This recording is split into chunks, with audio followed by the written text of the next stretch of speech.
la phrase de son médecin résonne encore dans son esprit. Après 50 ans, si on a mal nulle part, c'est qu'on est mort. Frédéric Beigbeder a 57 ans.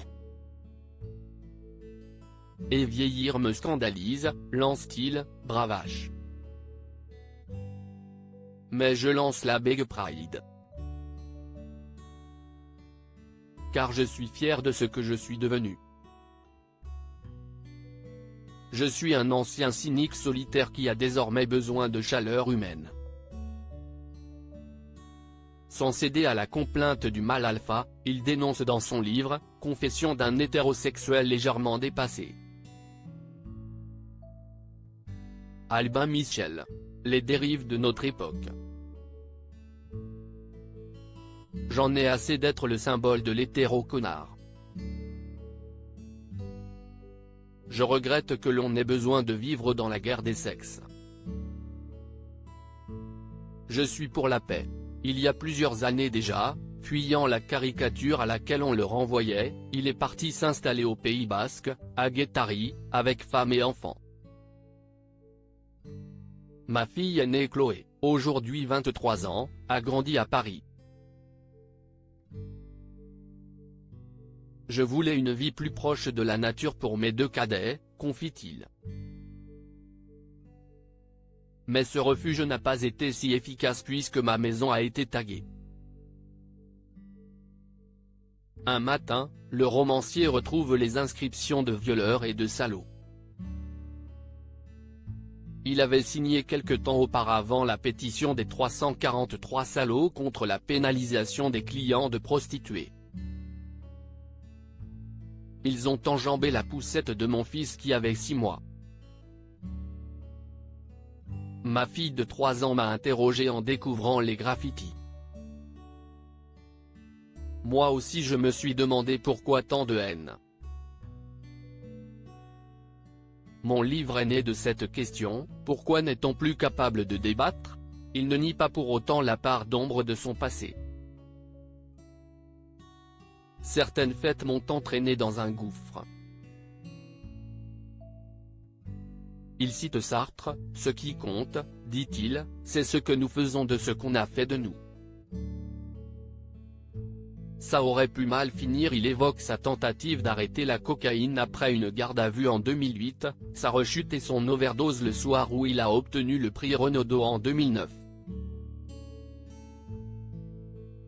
Ça aurait pu mal finir.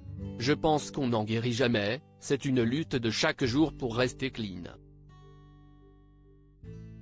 Il évoque son sosie Pierre Palmade qui a souvent annoncé sa guérison. Il faut être humble avec les addictions. Mais dans cette affaire, mon côté catholique prend le dessus. Que celui qui n'a jamais péché lui jette la première pierre, disait Jésus. Point pour lui, la cocaïne est la drogue des timides, des gens anxieux et solitaires. Elle donne une illusion de force alors qu'elle rend mégalo et insupportable. Mais on ne s'échappe pas facilement de cette secte, prévient-il. Son métier d'écrivain l'y a aidé. J'ai toujours mis un point d'honneur à vouloir rédiger quelques pages chaque jour, assure-t-il. Un électrochoc l'a conforté dans cette volonté, la fusillade au Ritz en 2018 à laquelle il a échappé. Des hommes cagoulés en avaient après les bijoux exposés. L'épisode l'a longtemps privé de sommeil. J'ai déclenché peu après un diabète. Il paraît que cela peut arriver après un choc, raconte-t-il aussi. Dans son livre, il expose aussi le réconfort qu'il a trouvé dans un monastère augustinien ou dans un stage en immersion dans l'infanterie marine. Dans les deux cas, il y a une fraternité, une solidarité, des rituels et une discipline qui m'ont fait du bien. Et puis, poursuit-il, il y a eu la rencontre avec Lara. Avec elle, j'ai une vie plus équilibrée et heureuse, elle me maintient les pieds sur terre. En se foutant de ma gueule. Aucun mariage ne peut durer sans humour. J'ai besoin de structure, sinon la vie est un chaos, confie ce père de famille comblé. Lui, qui a milité pour l'extension du congé de paternité, savoure de travailler à la maison, faire les courses et aller chercher ses enfants de 3 et 7 ans à l'école. J'adore aussi remplir et vider le lave-vaisselle.